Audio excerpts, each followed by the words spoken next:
Hello students, मैं हूं आपका प्रदीप सर और आज मैं आपको हेलो अल्केन हेलो राइन्स का लेक्चर नंबर 7 पार्ट 2 वॉल्यूम 2 पढ़ाने जा रहा हूं, जो है factors effects on the rate of SN2 reactions. इससे पहले वॉल्यूम 1 में हमने आपको न्यूक्लियोफिलिक सब्स्टिट्यूशन रिएक्शन में SN2 रिएक्शन पढ़ाई थी। अब SN2 रिएक्शन को कौन कौन से फैक्टर इफेक्ट करते हैं, उसके रेट को कौन से फैक्टर घटा सकते हैं, इंक्रीज या डिक्रीज कर सकते हैं, वो इस लेक्चर में हम पढ़ेंगे। तो सबसे पहला जो इसमें है वो है सबस्ट्रेट। तो नंबर 1 नेचर ऑफ सबस्ट्रेट। अब यहाँ पर हम एल्किल हैलाइड में इसकी स्टडी कर रहे हैं। तो सबस्ट्रेट क्या है? एल्किल हैलाइड है। तो इसमें क्या होता है कि वैसे तो हम ये जो सबस्ट्रेट का नेचर है ये पिछले लेक्चर में कंप्लीट कर चुके हैं, लेकिन यहाँ पर फैक्टर्स के में भी जो है इसको कवर करना जरूरी था, इसलिए मैं इसको जल्दी से आपको समझाऊंगा। लेसर द स्टेरिक हिंड्रेंस मतलब means crowding, greater the reactivity. मतलब क्या होगा कि जितनी कम भीड़ होगी उस कार्बन के पास जो हाइड्रोजन से अटैच है, उतना ही ज्यादा उसकी क्या होगी? रिएक्टिविटी होगी। तो देखते हैं, ये मिथाइल ग्रुप है, यहाँ पर 3 कार्बन है, यहाँ पर स्टेरिक हिंड्रेंस यानी सबसे कम है। फिर एथाइल हैलाइड, यहाँ पर एक CH3 यानी बल्की ग्रुप अटैच हो गया। फिर आइसोप्रोपाइल हैलाइड, यहाँ पर 2 बल्की ग्रुप अटैच हुए।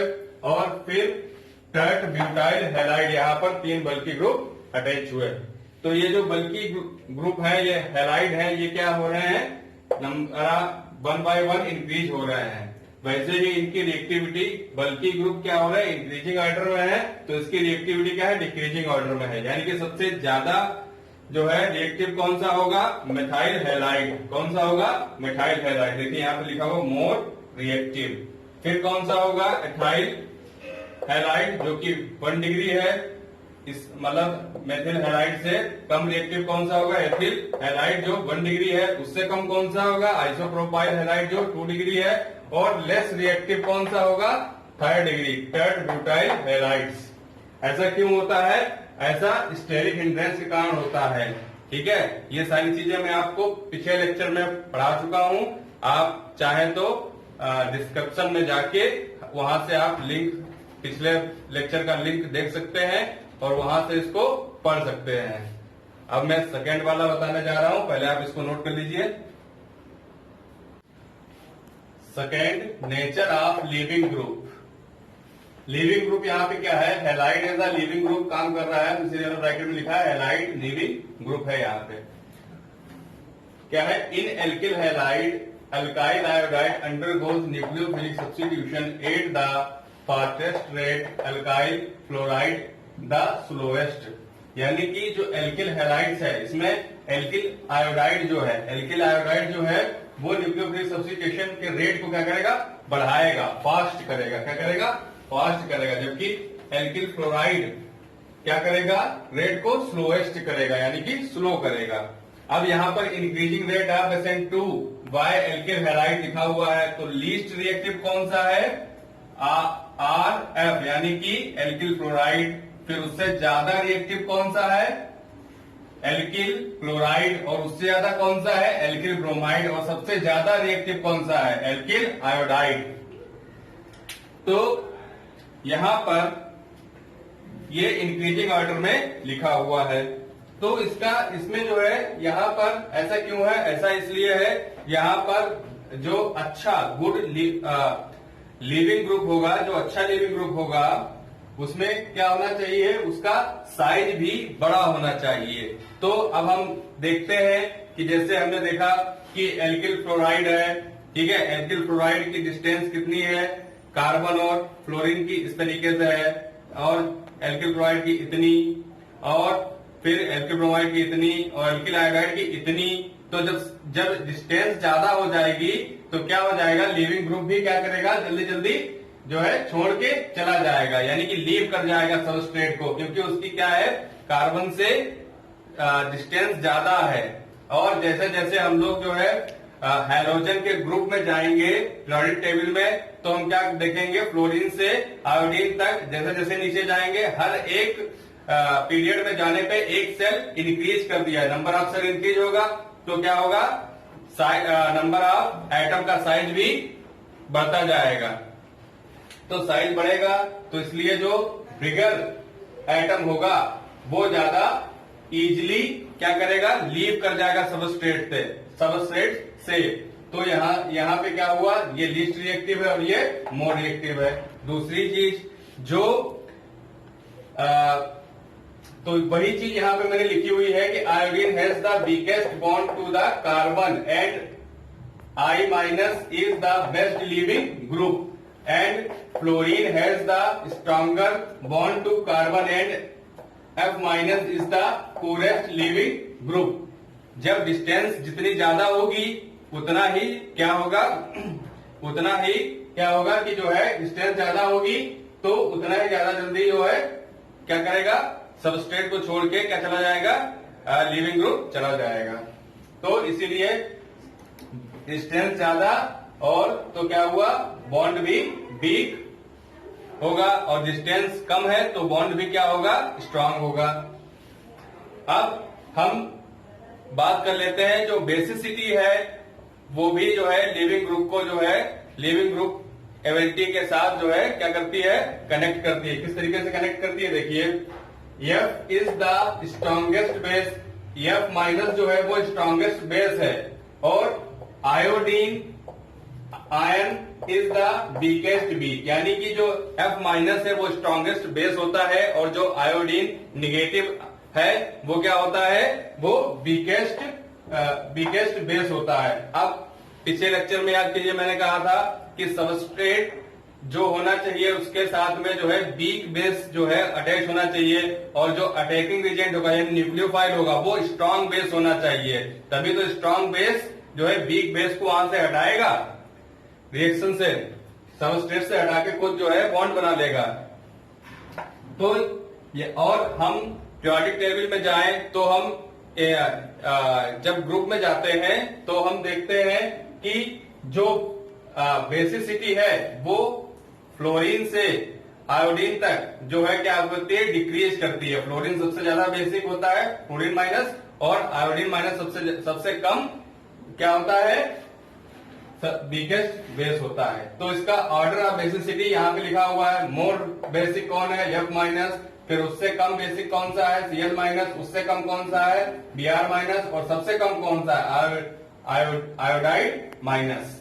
तो यहाँ पर देखिए ये मोर बेसिक है तो ये, और ये लेस बेसिक है, जो लेस बेसिक होगा यानी जो कम बेसिक होगा वो गुड लिविंग ग्रुप होगा। तो आपको समझ में आया होगा लिविंग ग्रुप का नेचर कैसा है, जिसकी बेसिसिटी ज्यादा होगी वो उतना अच्छा लिविंग ग्रुप नहीं होगा, जिसकी बेसिसिटी कम होगी वो उतना अच्छा क्या होगा, लिविंग ग्रुप होगा। बेसिसिटी का ऑर्डर ये दिया हुआ है, तो आप इसको जल्दी से नोट कर लीजिए।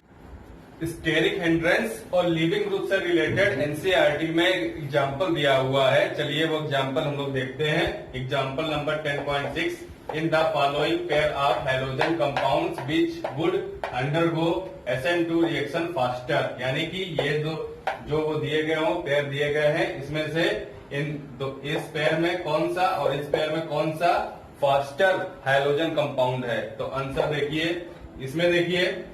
इसमें यहाँ पर Cl लगा हुआ है और जिस कार्बन से Cl जुड़ा हुआ है वो इस कार्बन और इस कार्बन से जुड़े हुए हैं, यानी इसके पीछे, इस Cl के पीछे इतना बड़ा जो है क्या लगा हुआ है, इतना बड़ा बल्कि ग्रुप लगा हुआ है।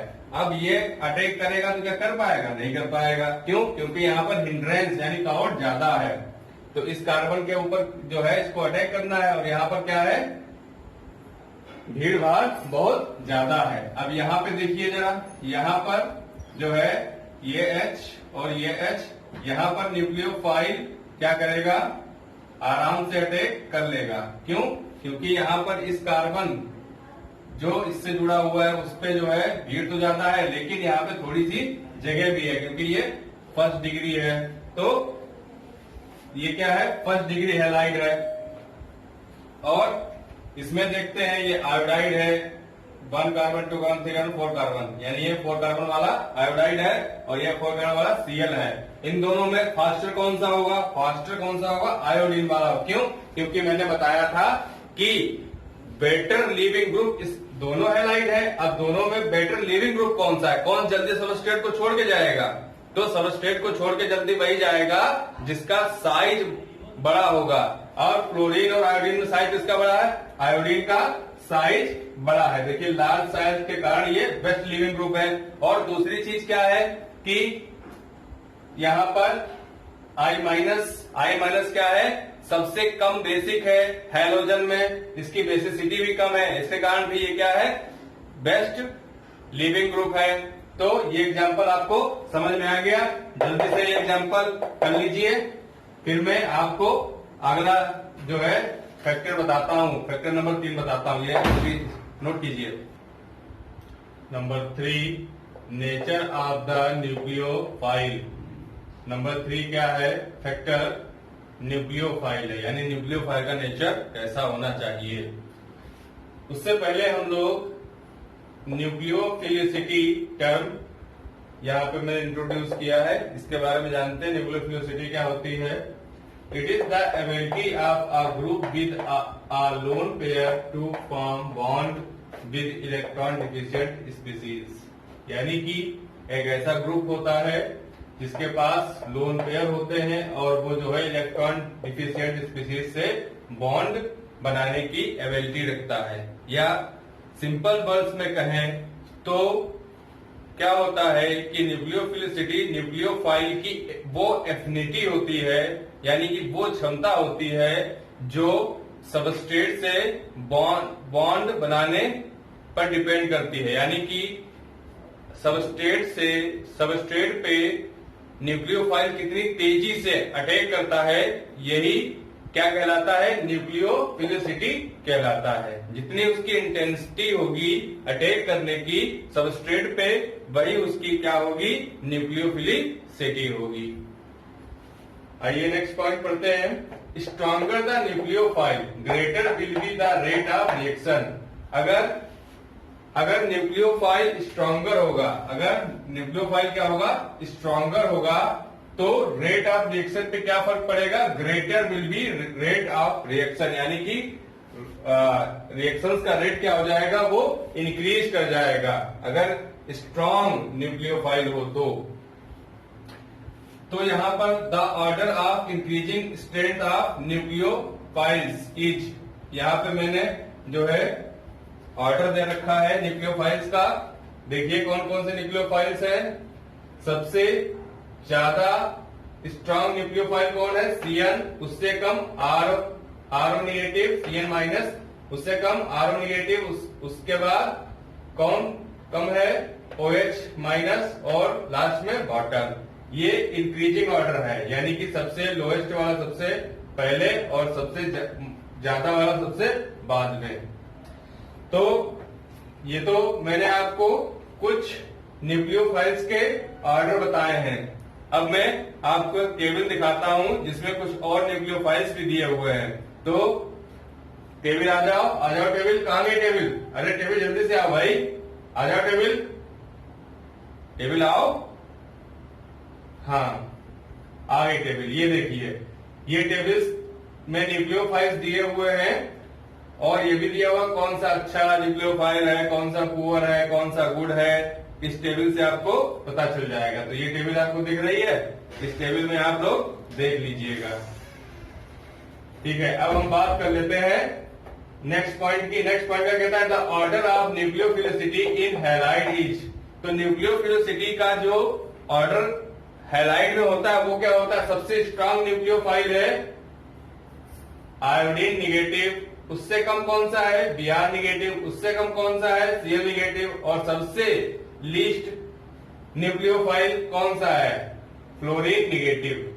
अब न्यूक्लियोफिलिसिटी और बेसिसिटी में भी कनेक्शन है। जो सबसे जो स्ट्रॉन्ग न्यूक्लियोफाइल्स होगा वो उतना ही वीक बेस होगा, तो यहाँ पर देखिए the order of basicity in halides is F minus सबसे स्ट्रॉन्ग बेस है, उससे कम Cl माइनस है, उससे कम Br माइनस है, और सबसे कम जो वीक है वो बेसिसिटी जिसकी वीक है वो है आयोडीन माइनस।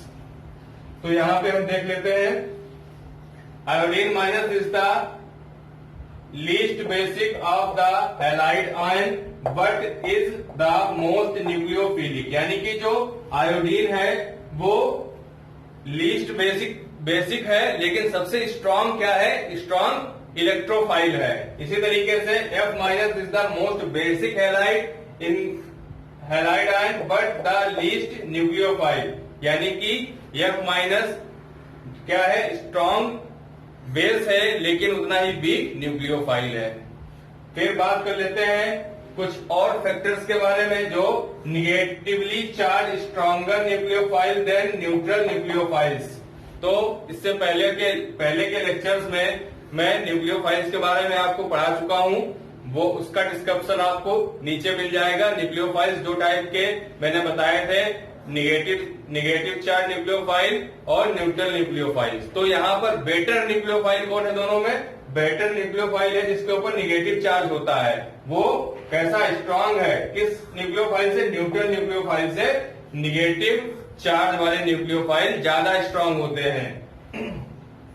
फिर एक और फैक्टर की बात कर लेते हैं, more electronegative atom is weaker nucleophile. जो मोर इलेक्ट्रोनिगेटिव एटम होता है वो क्या होता है, वीक न्यूक्लियोफाइल होता है। अब हम हैलाइड में जानते हैं कि सबसे ज्यादा इलेक्ट्रोनिगेटिव एटम कौन सा है, फ्लोरीन, उससे कम कौन सा क्लोरीन, उससे कम कौन सा Br, और सबसे कम इलेक्ट्रोनिगेटिव कौन सा है हैलोजन में, आयोडीन। तो आयोडीन सबसे अच्छा न्यूक्लियोफाइल है। यहाँ पे देखिए मैंने लिख रखा है the order of the electronegativity in halide is F सबसे ज्यादा इलेक्ट्रोनिगेटिव, उससे कम Cl, उससे कम Br और सबसे कम आयोडीन। फिर F is the more electronegative and weak nucleophile इसी तरीके से iodine is less electronegative but strong nucleophile. तो तीसरा फैक्टर न्यूक्लियोफाइल्स आपको समझ में आया होगा, आप इसको नोट कर लीजिए। फिर हम चौथे फैक्टर्स की बात करते हैं। फोर्थ फैक्टर की जो है नेचर ऑफ सॉल्वेंट, यानी कि सॉल्वेंट के नेचर का रेट SN2 के रेट ऑफ रिएक्शन पे क्या इफेक्ट पड़ेगा। तो इससे पहले हम इसको जो है पोलर सॉल्वेंट के बारे में जानते हैं। पोलर सॉल्वेंट में दो टाइप के सॉल्वेंट होते हैं, polar protic solvent and polar aprotic solvent. तो पहले पोलर प्रोटिक सॉल्वेंट क्या होता है, polar protic solvent contain an OH और NH ग्रुप, यानी कि पोलर प्रोटिक सॉल्वेंट जो होते हैं वो OH या NH ग्रुप कंटेन करते हैं। दे डोनेट प्रोटॉन, ये प्रोटॉन डोनेट कर सकते हैं, like H2O, NH3, ROH means alcohols etcetera. They solvent can form hydrogen bond, यानी कि हाइड्रोजन बॉन्ड फॉर्म कर सकते हैं। तो पोलर प्रोटिक सॉल्वेंट कौन होते हैं, इसके लिए मैं आपको एक चीज यहां बताना चाहता हूं। जैसे इसमें क्या होता है कि जो मोर इलेक्ट्रोनिगेटिव एटम होता है, मोर इलेक्ट्रोनिगेटिव एटम कौन कौन से हैं, ऑक्सीजन है, नाइट्रोजन है और कौन सा है, फ्लोरीन है। जब इनसे H बॉन्ड बनाता है तो हाइड्रोजन बॉन्डिंग बनती है। तो जब मोर इलेक्ट्रोनिगेटिव से H एटम बॉन्डिंग द्वारा अटैच होगा, वहां पर क्या होगा, वहां पर पोलर प्रोटिक सॉल्वेंट होंगे। जैसे वाटर H2O, यहां पर OH। N की बात कर ले तो अमोनिया में NH3, H और HF में HF। तो यहां पर ये कैपेबिलिटी रखता है वाटर कि यहाँ पर क्या करेगा वाटर क्या करेगा, वाटर अपना यहां से क्या करेगा, एक H+ डोनेट कर देगा। प्रोटॉन इसने क्या किया, डोनेट कर दिया। इसी तरीके से अमोनिया भी क्या करेगी, NH2+H+ डोनेट कर सकती है। तो इसीलिए मैंने यहां पे लिखा हुआ है दे डोनेट प्रोटॉन। तो यहां पर आपको पता चल गया होगा कि पोलर प्रोटिक सॉल्वेंट कौन से होते हैं, जिसमें जो है हाइड्रोजन मोर इलेक्ट्रोनेगेटिव एटम से बॉन्डिंग करता हो। फिर बात कर लेते हैं पोलर एप्रोटिक सॉल्वेंट की। पोलर एप्रोटिक सॉल्वेंट की ये कैसे होते हैं, an aprotic solvent does not contain H atom, यानी कि ये H एटम कंटेन नहीं करते हैं। They are not capable of forming hydrogen bond, ये हाइड्रोजन बॉन्ड फॉर्म नहीं कर सकते, इनकी कैपेसिटी नहीं होती है कि हाइड्रोजन बॉन्ड फॉर्म कर ले। फिर कौन कौन से होते हैं, like DMSO, acetonitrile and HMPA। ये शॉर्ट फॉर्म है। मैं अभी आपको यहां पर एक पिक्चर दिखाऊंगा जिसमें इसका फुल नेम भी लिखा होगा और साथ ही साथ इनके स्ट्रक्चर भी बने होंगे। तो चलिए देखते हैं। देखिए, अब आप देख पा रहे होंगे कि यहां पर आपको एक पिक्चर दिखाई दे रही है, उसमें आपको H एटम तो दिख रहे होंगे। अब आप कहेंगे सर अभी आपने कहा उसमें H एटम नहीं होता है, तो मैंने ये कहा कि H एटम तो होगा, लेकिन H एटम जो होगा वो ना तो नाइट्रोजन से डायरेक्टली अटैच होगा और ना ही ऑक्सीजन से डायरेक्टली अटैच होगा। जब नाइट्रोजन और ऑक्सीजन जो मोर इलेक्ट्रोनेगेटिव एटम है उनसे हाइड्रोजन अटैच नहीं होता है, तब कौन सा सॉल्वेंट होता है, तब पोलर एप्रोटिक सॉल्वेंट होता है। तो आपको DMSO, HMPA ये सारी स्ट्रक्चर दिख रहे हैं, साथ साथ इनके नाम फुल नेम भी दिख रहे होंगे आपको, देख लीजिए आप। और ये भी देख लीजिए कि उसमें H तो है, लेकिन H किसके साथ में जुड़ा हुआ है, कार्बन के साथ में जुड़ा हुआ है, ना कि नाइट्रोजन और ऑक्सीजन के साथ में।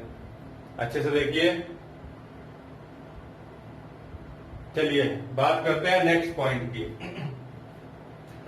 The rate of SN2 reaction are strongly affected by the solvent, यानी कि SN2 का जो रेट ऑफ रिएक्शन होता है वो स्ट्रांगली इफेक्ट होता है बाय द सॉल्वेंट, यानी सॉल्वेंट के द्वारा वो इफेक्ट होता है। तो कैसे, देखिए, protic solvent those that contain NOH और NH group are generally the first for SN2 reaction, यानी कि जो प्रोटिक सॉल्वेंट होते हैं वो बेकार, मतलब क्या होते हैं, बेकार टाइप के सॉल्वेंट होते हैं। किसके लिए, SN2 रिएक्शन के लिए, क्योंकि वो SN2 रिएक्शन का रेट को क्या कर देते हैं, डिक्रीज कर देते हैं। तो गुड कौन से होते हैं, अच्छे कौन से होते हैं, द पोलर एप्रोटिक सॉल्वेंट। कौन सा, पोलर अप्रोटिक सॉल्वेंट, जैसे DMSO हो गया, ऐसे कर ले, एसेटो नाइट्रेल हो गया, HMP हो गया, ये कैसे एप्रोटिक सॉल्वेंट है। ये aprotic solvent, the polar aprotic solvent which are polar, यानी ये पोलर होते हैं but do not have NOH और NH group are the best for SN2 reaction, यानी कि जो पोलर एप्रोटिक सॉल्वेंट होते हैं वो किसके लिए, SN2 रिएक्शन के लिए बेस्ट होते हैं, क्योंकि SN2 रिएक्शन क्या रेट इंक्रीज कर देते हैं, क्या कर देते हैं, इंक्रीज कर देते हैं। तो आपको ये समझ में आया, तो जल्दी से आप इसको नोट कर लीजिए। Next point, protic solvent slow down SN2 reactions by solvation of the reactant nucleophile. The solvent molecule hydrogen bond to the nucleophile and form a cage around it, thereby lowering its energy and reactivity.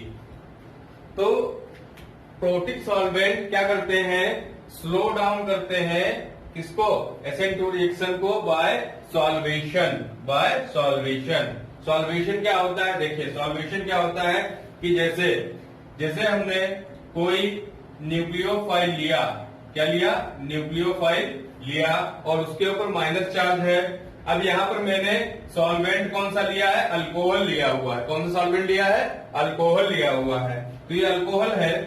अब इसमें हमने जैसे ही क्या किया, nucleophiles को डाला, तो nucleus alcohol में जो H होते हैं वो उसके ऊपर पार्शियली पॉजिटिव चार्ज होता है, तो वो इस न्यूक्लियोफाइल को क्या कर लेंगे, चारों तरफ से घेर लेंगे, एक केस बना लेंगे, जाल टाइप का बना लेंगे। जब आपको जाल टाइप का दिख रहा है, और इनसे हाइड्रोजन बॉन्ड इससे न्यूक्लियोफाइल से हाइड्रोजन बॉन्ड बना लेंगे। अब हाइड्रोजन बॉन्ड बन जाएगा यहाँ पर, तो क्या हो जाएगा, तो ये न्यूक्लियोफाइल ज्यादा अच्छे से अटैक नहीं कर पाएगा। तो इसी को क्या कहते हैं, सॉल्वेशन कहते हैं। जब कोई पोलर प्रोटिक सॉल्वेंट किसी भी नेगेटिव एटम को चारों तरफ से घेर ले और वहां उससे हाइड्रोजन बॉन्ड बनाने की कोशिश करे, तो सॉल्वेशन समझ में आया। अब क्या हो जाएगा, हाइड्रोजन बॉन्ड बना लेगा। तो ये देखिए असॉल्वेट आयन, इसको क्या कहते हैं, सॉल्वेट आयन। जब इसने हाइड्रोजन बॉन्ड बना लिया तो इस आयन को, एनायन को क्या बोलेंगे, सॉल्वेटेड एनायन। अब जब इसका सॉल्वेशन हो जाएगा तब इसकी न्यूक्लियोफिलिसिटी जो क्या हो जाएगी, रिड्यूस हो जाएगी, कम हो जाएगी। क्यों, क्योंकि जो है इसकी ग्राउंड स्टेट की जो एनर्जी की स्टेबिलिटी जो है वो इंक्रीज हो जाएगी, इनहेंस हो जाएगी। जब इसकी ग्राउंड स्टेट की एनर्जी बढ़ जाएगी तो ये आगे अटैक ही नहीं करेगा। जब अटैक नहीं करेगा तो इसकी क्या हो जाएगा, जो SN2 रिएक्शन होगी वो स्लो हो जाएगी। ठीक है, तो their lowering energy and reactivity. ठीक है, जब केज बन जाएगा न्यूक्लियोफाइल के चारों तरफ तो इसकी एनर्जी क्या हो जाएगी, लो हो जाएगी और इसकी रिएक्टिविटी भी लो हो जाएगी। तो पोलर में हमने देखा। अब पोलर एप्रोटिक सॉल्वेंट में देखते हैं। Polar aprotic solvent can dissolve many salt because of their high polarity, but they tend to solvate metal cation rather than nucleophilic anions. As a result,